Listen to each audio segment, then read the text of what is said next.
बस्ती एक छोटा सा कस्बा था। यह हरी भरी पहाड़ियों के बीच बसा हुआ था। यहाँ के घर पुराने थे, गलियां तंग थीं।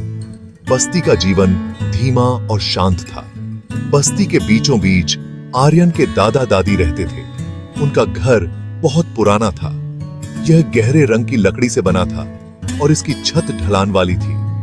बाहर एक बड़ा सा बरगद का पेड़ पहरा देता हुआ खड़ा था। उसकी परछाई घर पर नजर रखने वाली आंख की तरह पड़ती थी। आर्यन अपनी गर्मियों की छुट्टियां वहां बिता रहा था। वह एक जिज्ञासु लड़का था। उसे नई नई जगहों को देखना बहुत पसंद था। वह पुराना घर उसके लिए किसी खजाने के संदूक जैसा था।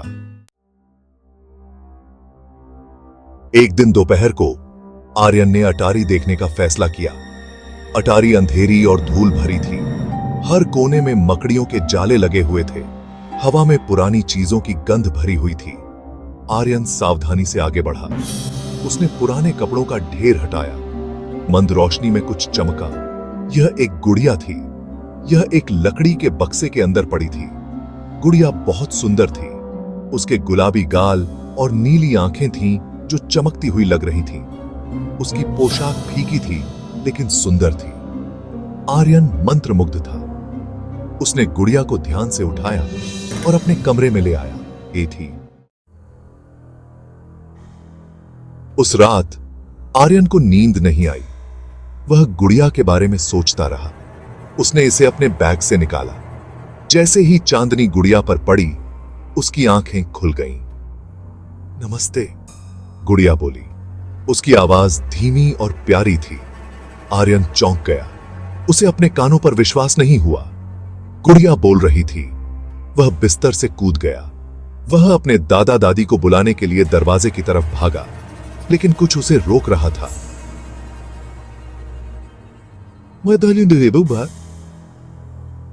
यह गुड़िया की बड़ी मासूम आंखें थीं। शायद यह वह तरीका था जिस तरह वह उस पर मुस्कुरा रही थी। आर्यन ने इसे गुप्त रखने का फैसला किया। अगले दिन आर्यन ने गुड़िया के साथ खेला। उसने उसे अपने सारे राज बताए। गुड़िया ने धैर्यपूर्वक उसकी बात सुनी। इसने अपना सिर हिलाया और अपनी आंखें झपकाईं, लेकिन अजीब चीजें होने लगीं। आर्यन रात को अपने कमरे में फुसफुसाहट सुना करता था। वह अपनी आंखों के कोनों में परछाइयां हिलती हुई देखता था। उसे बुरे सपने आने लगे। एक दिन आर्यन ने देखा कि गुड़िया अपना हाथ हिला रही है। उसने एक पेंसिल उठाई और कागज के एक टुकड़े पर लिखा, सावधान। आर्यन डर गया। गुड़िया जिंदा थी, लेकिन यह कैसे संभव था? भाग 5, गुड़िया का रहस्य। आर्यन ने अपने दादा को विश्वास में लिया। उसने उसे सब कुछ बता दिया। उसके दादा ने धैर्यपूर्वक उसकी बात सुनी। फिर उसने आर्यन को एक कहानी सुनाई। कई साल पहले उन्होंने कहा, इस घर में एक छोटी बच्ची रहती थी। उसे अपनी गुड़ियाओं से खेलना बहुत पसंद था। एक दिन लड़की गायब हो गई। कोई नहीं जानता था कि उसे क्या हुआ। कुछ लोगों ने कहा कि वह भाग गई। दूसरों ने कहा कि उसका अपहरण कर लिया गया था। तुम्हें जो गुड़िया मिली है, उसके दादा ने कहा। उसकी आवाज धीमी हो गई। कुछ कहते हैं कि यह उस छोटी बच्ची की थी। आर्यन का खून ठंडा हो गया। क्या हो सकता है कि गुड़िया उस खोई हुई बच्ची की आत्मा से सवार हो? क्या वह उसे कुछ बताने की कोशिश कर रही थी? भाग 6, आर्यन का डर। आर्यन डर गया था। वह गुड़िया से छुटकारा चाहता था। उसने उसे दूर फेंकने की कोशिश की, लेकिन हर बार जब भी वह ऐसा करता था, गुड़िया उसके कमरे में फिर से आ जाती थी। फुसफुसाहट तेज हो गई। परछाइयां और गहरी हो गईं। आर्यन को ऐसा लग रहा था जैसे कोई उसे देख रहा है। वह अपने कमरे में अकेले रहने से डरता था। उसने गुड़िया से बात करने की कोशिश की। उसने उससे पूछा कि वह क्या चाहती है, लेकिन गुड़िया बस अपनी ठंडी नीली आंखों से उसे घूरती रही।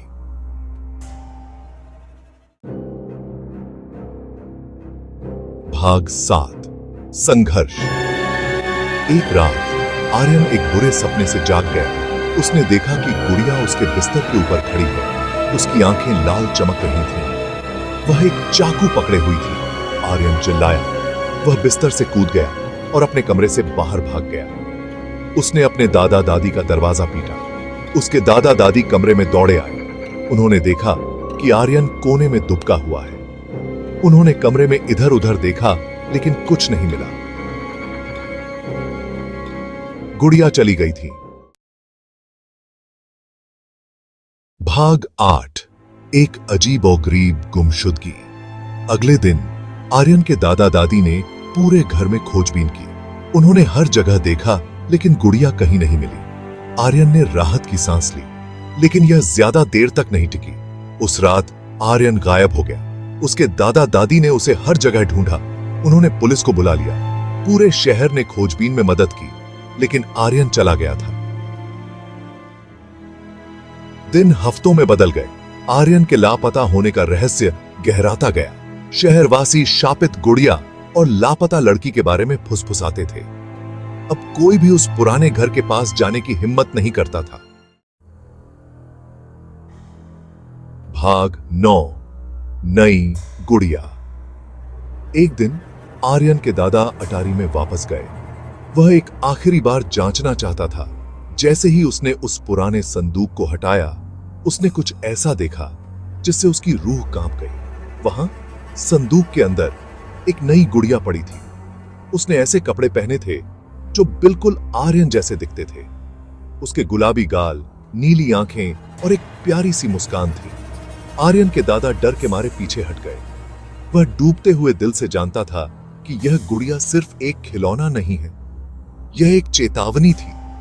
एक याद दिलाता है कि कुछ रहस्यों को दफन रहने देना ही बेहतर होता है। भाग 10। एक बेचैनी की भावना। बस्ती का वह पुराना घर आज भी खड़ा है। बरगद का पेड़ आज भी अपनी चौकस पर छाई डालता है, लेकिन अब वहां कोई रहने की हिम्मत नहीं करता। शहरवासी कहते हैं कि घर पर श्राप है, और कभी कभी देर रात जब चांद पूरा होता है तो लोग कहते हैं कि उन्हें अटारी की खिड़की में एक युवा लड़का खेलता हुआ दिखाई देता है। उसके पास गुलाबी गाल और नीली आंखों वाली एक सुंदर गुड़िया है, और वह मुस्कुरा रहा है। लेकिन यह कोई खुश करने वाली मुस्कान नहीं है। यह एक ऐसी मुस्कान है जो आपकी रीढ़ की हड्डी को कंपा देती है।